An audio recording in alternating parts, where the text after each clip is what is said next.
ఓం నమ శివాయ, శ్రీమాత్రే నమః. మిత్రులకి, శ్రేయోభిలాషులకి, అలాగే నన్ను ఎంతగా ఆదరిస్తున్న యూట్యూబ్ ప్రేక్షకులందరికీ కూడా పేరు పేరు ధన్యవాదాలు. మిత్రులారా, మీ అందరికీ కూడా పరాదేవత ఎల్లవెల్లలా మీతో ఉండి మీ మనోవాంఛ నెరవేర్చాలని మనస్ఫూర్తిగా కోరుకుంటున్నాను. ఈరోజు మనం ఒక అద్భుతమైన తేలికైన తాంత్రిక ఉపాయాన్ని తెలుసుకుందాం. చాలామంది మిత్రులు, అక్కచెల్లెళ్ళు మెయిల్స్లోను, కామెంట్స్లోను, గురువుగారు, శత్రువులు మమ్మల్ని చాలా ఇబ్బంది పెడుతున్నారు. మా ఇంటి ఎదురువారు, మా పక్కన వారు, మా కుటుంబంలో ఉన్నవారు, మా అన్నదమ్ముల పిల్లలు, అలాగే వ్యాపారంలో ఉన్నవారు, రాజకీయాల్లో ఉన్నవారు మమ్మల్ని చాలా ఇబ్బంది పెడుతున్నారు. ఆ ఇబ్బంది నుంచి బయటపడడానికి తేలికైన ఉపాయం చెప్పండి, ఈ నవరాత్రి సమయంలో చేసుకోగలిగే ఉపాయం చెప్పండి అని చాలామంది అడగడం జరిగింది.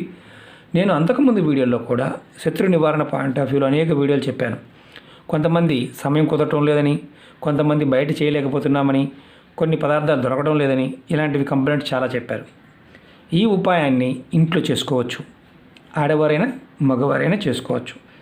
ఈ ఉపాయానికి కావాల్సిన పదార్థాలు, నియమాలు ఏ విధంగా చేయాలో చెప్తాను. అలాగే మీకు ఈ వీడియో నచ్చినట్లయితే లైక్ చేయండి, నా ఛానల్ని సబ్స్క్రైబ్ చేసుకొని వారు సబ్స్క్రైబ్ చేసుకోండి. అలాగే పక్కనే ఉన్న గంట సింబల్ని యాక్టివేట్ చేసుకోండి. నచ్చితే 10 మంది మిత్రులకి షేర్ చేయండి. ఈ ఉపాయాన్ని షేర్ చేయవచ్చు, ఎలాంటి ఇబ్బంది లేదు. అలాగే ఇది తాంత్రికమైన ఉపాయం. ఇలాంటి ఉపాయాలు చేస్తున్నప్పుడు పరిపూర్ణమైన నమ్మకం, విశ్వాసం కలిగి ఉండాలి. ఎందుకంటే నేచర్లో ఉండే శక్తి మనం ఆపాదిస్తాము, మంత్రాన్ని జపిస్తాము, అలాగే ప్రయోగాన్ని చేస్తాము. చేసినప్పుడు అది మనకి ఫలితం వస్తుంది అన్న భావావేశంతో చేయాలి. అలా కాకుండా ఏదో చేశాములే అని చేస్తే ఫలితం రాకపోగా ఇబ్బందులు ఎదుర్కోవాలి. ఎందుకంటే సమయము, ఆ పదార్థము, ఆ శక్తి, ఆ మంత్రానికి ఉన్న శక్తి మన మీద ప్రభావం చూపిస్తుంది. కాబట్టి ఈ ఉపాయాన్ని ఆడవారు నెలసరి టైంలో చేయకూడదు.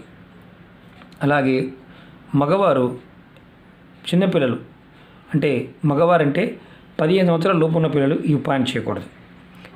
అలాగే కుటుంబంలో ఎవరన్నా మరణించి ఉండి పెద్ద కర్మ అవ్వకపోతే చేయకూడదు. గర్భిణీ స్త్రీలు ఈ ఉపాయాన్ని చేయకూడదు. ఇది గుర్తుంచుకోవాల్సిన విషయం. ఎందుకంటే ఇది ఎవరు పడితే వారు చేసేది కాదు. అలాగే ఈ ఉపాయం చేస్తే ఎవరికి వారు చేసుకోవాలి. ఒకరు చేసి ఇంకొకరి పేరు మీద చేయవచ్చా అని అడిగేవారు ఉంటారు. చేయడానికి వీలు అవకాశం లేదు, చేయకూడదు కూడా. ఒకవేళ వేరే వారి కోసం మీరు చేస్తే మీరు సర్వం ఇంకా చెప్పడానికి కూడా అవకాశం ఉండదు. అలాంటి ఇబ్బంది కలుగుతుంది. కాబట్టి ఎవరికి వారు చేసుకుని తేలికైన ఉపాయం, కానీ ఎవరికి వారు చేసుకోవాలి. అలాగే ఈ ఉపాయం చేస్తున్నప్పుడు మీరు గుర్తుంచుకోవాల్సింది ఏంటంటే, ఇది నవరాత్రి సమయంలో మొదలు పెడితే తర్వాత మీరు కంటిన్యూ చేసుకోవడం వల్ల శత్రువు ఎంత బలవంతుడైనా సరే నిర్వీర్యమైపోతాడు. అందులో మగవాడం లేదు. మీరు ఇబ్బంది పడుతున్నాము అనేవారు ఎవరైనా సరే ఎలాంటి ఇబ్బందులు చేయాలో చెప్తాను. మిమ్మల్ని శత్రువులు ఏదో ఒక విధంగా ఇబ్బంది పెట్టాలని చూస్తున్నారు. ఒక్కొక్కసారి శత్రువులు మీ ఇంట్లోనే ఉన్నారు. అది మీ కుటుంబ సభ్యులై ఉండొచ్చు, లేదు మీ ఇంటి ఎదురువారు, మీ పక్కన వాళ్ళు మిమ్మల్ని ఇబ్బంది పెట్టాలని చూస్తున్నారు. అలాగే రాజకీయాల్లోనూ మిగతా వాటిల్లో, అంటే అన్ని రకాల వ్యవస్థల్లో ఉండి ఉద్యోగాల్లో కూడా ఇబ్బంది పెట్టాలని చూస్తున్నారు. అలాగే మీకు సంబంధం లేకపోయినా మీకు గొడవలు పెట్టాలని చూస్తున్నారు. ఇలాంటి సందర్భాల్లో ఈ ప్రయోగం చేయండి. అనవసరంగా, అంటే ఏంటంటే మనకు ముక్కు తెలియకుండా, లేదా మనకు వన్ సైడ్ మనమే వాడిని శత్రువుగా భావించి పొరపాటు చేయమాకండి. ఎందుకంటే ఇది కాళికాశక్తి, అమ్మవారి శక్తి, దుర్గాశక్తి కలిగిన ఉపాయం. ఈ ఉపాయానికి కావాల్సిన పదార్థాలు 32 నల్ల మినువులు కావాలి. మినువులు, అలాగే ఒక మట్టి ప్రమిద, 2 ఒత్తులు, ఆవ నూనె కావాలి. ఆవ నూనె. ఈ ఉపాయాన్ని శనివారం సాయంత్రం 8 తర్వాత చేయాలి. మీ ఇంట్లోనే ఈ నవరాత్రిలో రాబోయే శనివారం, తర్వాత శనివారాలు కూడా చేసుకోవచ్చు. ఏ శనివారం అయినా చేయవచ్చు. కానీ నవరాత్రి సమయంలో చేయటం వల్ల ఇది అమ్మవారి పట్టం ముందు దుర్గాదేవి కానీ, కాళికాదేవి కానీ, చండి, పార్వతి ఇలాంటి దేవతా పటాల ముందు చేయవచ్చు.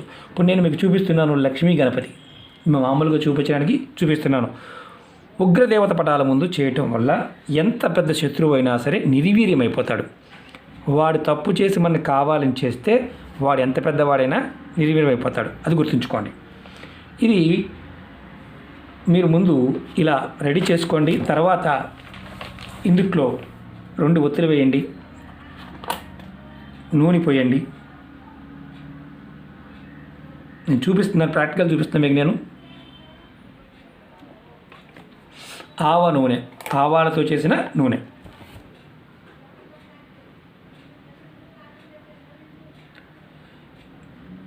ఈ ఒత్తిని మీరు దేవతా మన ఇంటి పూజాగృహంలో మీరు తూర్పు వైపుకి ఒత్తులు ఉండాలి. అంటే వెలుగు అనేది తూర్పు వైపుకి ఉండాలి.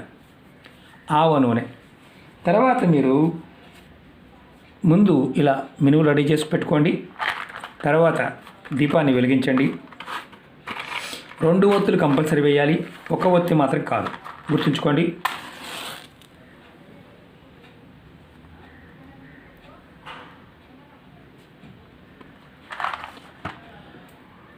ఈ తాంత్రిక ప్రయోగాన్ని గుర్తుంచుకోండి. 2 ఒత్తులు వేసి వెలిగించిన తర్వాత మీరు ఇలా 32 మినువులు దేవుడి ముందు పెట్టాలి. ఇలా బౌల్లో వేసి పెట్టినా పర్వాలేదు, మామూలుగా పెట్టిన పర్వాలేదు. 32 అంటే 32. ఆ 32లో ఇరిగిపోయినవి కానీ పగిలిపోయినవి కానీ ఉండకూడదు. తర్వాత మీరు ఒక మంత్రాన్ని జపం చేయాలి. ఆ మంత్రం క్రీ. ఈ మంత్రాన్ని, క్రీ అనే మంత్రాన్ని 108 సార్లు మనసులో అనుకోండి, లేదా బయటికైనా అనవచ్చు. క్రీ అని అనుకోవచ్చు. ఏంటి మంత్రం అంటే ఇది శక్తి బీజం, బ్రహ్మ బీజం, అలాగే అగ్ని బీజం. దీంట్లో ఈ మంత్రాన్ని జపం చేయటం వల్ల, అలాగే మినువులు శని భగవానుడికి రాహుకు సంబంధించిన ప్రభావం, అంటే మన జాతకంలో రాహు ప్రభావము శని ప్రభావం అధికంగా ఉన్నప్పుడు శత్రువులు బాగా పెరుగుతారు, మనకి భ్రాంతి కలుగుతుంది, దానివల్ల మనమే తప్పులు చేయవచ్చు. కాబట్టి ఈ ఉపాయంలో ఈ పదార్థానికి ఉన్న శక్తి, ఈ మంత్రానికి ఉన్న శక్తి 2 చెప్పాను. అమ్మవారు నవరాత్రుల్లో ఏదైనా సరే ఫలితం కావాలన్నప్పుడు అమ్మవారిని ఈ విధంగా శత్రు వినాశనానికి చేయడం వల్ల ఫలితం కలుగుతుంది. అది కూడా రాత్రి 8 తర్వాత చేయండి. 8 నుంచి 12 గంటల మధ్య ప్రాంతంలో చేయండి. తర్వాత ఏదైతే మంత్రజపం అయిపోయిందో ఆ తర్వాత ఈ మినువుల్ని మీ చేతిలో తీసుకోండి, మీ కుడి చేతిలో తీసుకోండి. ఇది కుడి చేయి అనుకోండి. ఈ 32 మినువులు ఇలా తీసుకొని మీరు ఈ మినువుల్ని అపసవ్యం అంటే క్లాక్ వైజ్ మనకి ఇప్పుడు ఇది క్లాక్ అనుకోండి, ఇలా తిప్పండి. మీరు తలకి మామూలుగా మనం దిష్టి తీసుకుంటాం కదా, ఎడమ నుంచి కుడికి తిప్పుతాం, ఎడమ నుంచి ఇలా తిప్పుతాం.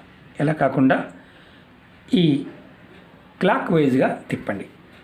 ఒక్కసారి, ఎక్కువసార్లు కాదు, ఒక్కసారి క్లాక్ వైజ్గా ఒక్కసారి తిప్పండి. తిప్పిన తర్వాత ఈ మినువుల్ని మీరు ఎవరు తొక్కని ప్రదేశంలో, ఆ సమయంలోనే రాత్రి సమయంలోనే ఎవరు తొక్కని ప్రదేశంలో గొయ్యి తీసి గోతిలో పెట్టేసి పెట్టేయండి.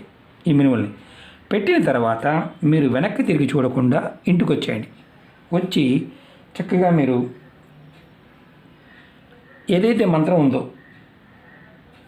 ఆ మంత్ర జపం చేస్తున్నప్పుడు మీరు శత్రువు పేరు తెలుసుకోవాల్సిన అవసరం లేదు. ఇంటికి వచ్చిన తర్వాత కాళ్ళు కడుక్కోవాలా, చేతులు కడుక్కోవాలి, ఇలాంటి అనుమానాలు ఉంటాయి. కాళ్ళు కడుక్కోకపోయినా ఇబ్బంది లేదు, చేతులు కడుక్కోకపోయినా ఇబ్బంది లేదు. కానీ వెనక్కి తిరిగి మాత్రం చూడకూడదు. ఎందుకంటే మిమ్మల్ని ఎవరైనా పిలిచినట్టుగా అనిపించవచ్చు. ఇది ఎవరు తొక్కని ప్రదేశం అంటే, ఎందుకంటే మామూలుగా మనం రోడ్డు మీద కానీ రోడ్డు పక్కన కానీ ఇలాంటి వాటిలో చేస్తూ ఉంటాం. లేదు మనకి కుండి ఏదన్నా ఉందనుకోండి, అంటే మన ఇంట్లోనే వాడే కుండి కాదు, వాడని కుండి, మట్టి రెడీ చేసుకొని ఆ మట్టిలో మీరు వీటిని పాతిపెట్టవచ్చు. మట్టి రెడీ చేసుకొని ఆ కుండీలో పాతిపెట్టవచ్చు. కానీ ఆ సమయంలో పెట్టిన తర్వాత అటు చూడకూడదు. 2వ రోజు చూడవచ్చు, ఇబ్బంది లేదు. 2వ రోజు చూడవచ్చు, మామూలుగా మీ పని చేసుకోవచ్చు. ఎందుకంటే ఈ ఉపాయం చేసేవారు ఆడవారిని మగవారిని చేయవచ్చు, రాత్రి సమయంలో చేయాలి కాబట్టి కాస్త భయం కలుగుతుంది. అలాగే మంత్రాన్ని జపం చేయకుండా చేస్తే ఫలితం రాదు. ఈ మంత్రాన్ని జపం చేయాలి. అలాగే ఆవ నూనె మాత్రమే వాడాలి. ఇది మీకు రామవనంలా పనిచేస్తుంది. మీరు ఎన్ని వారాలు చేయాలి అంటే, మీరు ఇప్పుడు మొదలుపెట్టి మీకు ఎప్పుడు వీలైతే ఏ శనివారం వీలైతే ఆ శనివారం చేయవచ్చు. నియమాలు ముందు చెప్పాను కదా, అవి లేకుండా ఉండాలి. మీరు ఎన్ని వారాలు చేయాలని ఒక 2 వారాల, 3 వారాలు, 4 వారాలు కాదు. మీ శత్రువు మీద మీరు గెలవాలి అనుకున్నప్పుడు మీలో మీ జాతకంలో ఉన్న దోషాలు, రాహుదోషం తొలగి మీకు బలం కలగడానికి ఇది చేస్తూనే ఉండాలి. అమ్మవారికి ఈ నూనె తప్పించి వేరే నూనె మాత్రం వాడకూడదు. సబ్స్టిట్యూట్ అనేది ఆలోచించమాకండి. ఇది ప్రయత్నపూర్వకంగా చేయండి. అద్భుతంగా మీకు ఫలితం ఉంటుంది. ఎంత పెద్ద శత్రువు అయినా సరే నిర్వీర్యమైపోతాడు వాడు తప్పు ఉండి చేస్తే. ఒకవేళ వాడు తప్పు లేకుండా మీ అందరికి మీరే ఈ ప్రయోగం చేస్తే మీరు ఇబ్బంది పడతారు. అది కూడా చెప్పడం నా బాధ్యత కాబట్టి చెప్తున్నాను. ఎందుకంటే ఈ మంత్రం చాలా శక్తివంతమైన మంత్రం. ఈ మంత్రానికి అగ్నిబీజం ఉంది, అలాగే బ్రహ్మబీజం ఉంది. మనసుకు సంతోషాన్ని ఇచ్చే శక్తి ఉంటుంది, శత్రు నివారణ జరుగుతుంది. అలాగే ఎంత గొప్ప శత్రువు అయినా సరే నిర్వీర్యమైపోతాడు. అది మాత్రం పక్కా, అందులో మొక్కవాడం లేదు. ఇది ఎప్పుడు చేసినా ఇలా అవకాశం ఉన్నప్పుడు చేయండి. ఈ వారం చేసిన ప్రమిద నెక్స్ట్ వారం వాడుకోవచ్చు అంటే వాడుకోవచ్చు. మీకు ఓపిక ఉన్నప్పుడల్లా శనివారం రాత్రి ఈ ఉపాయం చేసి చూడండి. ఓకే మిత్రులారా, మీకు ఈ వీడియో నచ్చినట్లు లైక్ చేయండి, నా ఛానల్ సబ్స్క్రైబ్ చేసుకోండి, గంట సింబల్ యాక్టివేట్ చేసుకోండి, 10 మంది మిత్రులకి షేర్ చేయండి. ఇంకొకటి అన్నిటికంటే చాలా ఇంపార్టెంట్ ఏంటంటే దేవతాపటం, దుర్గా, కాళిక, చండి, ఉగ్రరూపం ఉన్న అమ్మవారి పటాలు తప్ప మామూలుగా శాంతి రూపంతో ఉన్న పటాలను పెట్టమాకండి. మీకు నేను ఇది చూపించడానికి మాత్రమే పెట్టాను. ఇలాంటి పటం చిన్నదైనా పర్వాలేదు అని చెప్పడానికి. అమ్మవారి పటం ముందు మాత్రమే చేయండి. ఓం నమః శివాయ. శ్రీమాత్రే నమః.